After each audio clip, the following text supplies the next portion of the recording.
Euro-federalists are excited. May's European elections will be the first to elect a European government. The European Commission will finally become a federal cabinet, resting on the support of the European Parliament. It's an old 1950s-style vision, and it has attracted some old 1950s-style federalist candidates. The Socialists have nominated Martin Schulz, President of the European Parliament. The Christian Democrats look likely to plump for Jean-Claude Juncker, who led Luxembourg's government for 19 years. The Liberals are sticking to Guy Verhofstadt, leader of their MEPs. It's hard to see any real differences between the three men. All support political integration, tax harmonisation, military union, a European legal system. All want more power for the Brussels elites. All, indeed, come from the heartland of the original EU. All three men have declared the nation-state to be finished. All, in short, stand for more of the same. Even the Financial Times, the Eurocrats' house journal, calls them yesterday's men. But what do Europe's voters think? Do you know who this man is? No. No. No. No, I don't think so. He's the Socialist candidate for the European elections. A little bit, maybe? A little bit. I'm not sure, but... Martin Schulz. Does that mean anything to you? No. He's the President of the European Parliament. Ah, yeah? Es el presidente del Parlamento Europeo. No, I'm not understand. I don't know him. Martin Schulz is the best known of the three main candidates, but most people frankly admit that they've never heard of him. Do you recognise this man? No. It's French? Luxembourgeois. Jean-Claude Juncker. No. Doesn't say me.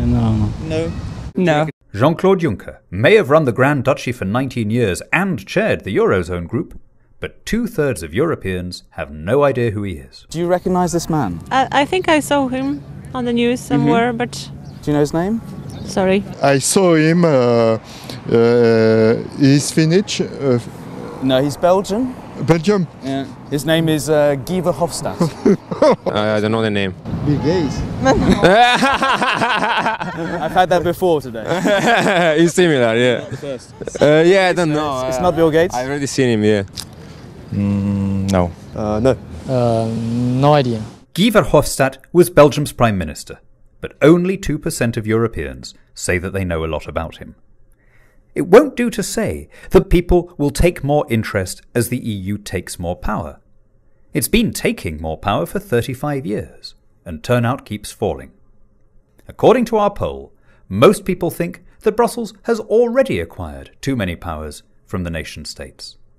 A large majority across the member states say that the EU is going in the wrong direction, but the three main candidates all offer more of the same. Democracy is not just the right to mark a cross on a ballot paper every 4 or 5 years.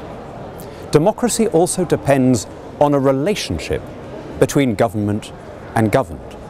People have to feel that they have enough in common, one with another, to accept decisions from each other's hands. Now that sense exists within a nation. But how many people really feel European in the same sense that we might feel Swedish or Hungarian or Portuguese? To put it another way, democracy requires a demos, a unit with which we identify when we use the word we. And as we've just seen, there is precious little in the way of a European demos. If you take the demos out of democracy, you're left only with the kratos, with the power of a system that has to compel by law what it dare not ask in the name of civic engagement. The Alliance of European Conservatives and Reformists has a different vision. We believe in a Europe of free peoples, free nations, and free markets. We recognize the special legitimacy of national democratic institutions and mechanisms. We believe that decisions should be taken as closely as possible to the people that they affect. So we will not be putting forward a candidate for the presidency of the European Commission. We believe that this process is setting up a government where there is no nation. We stand ready and willing to participate in the debates, and we will put forward that point of view on behalf of hundreds of millions of people around Europe who recognise the special legitimacy and authority of their national institutions and who have never agreed to be citizens of a federal Europe.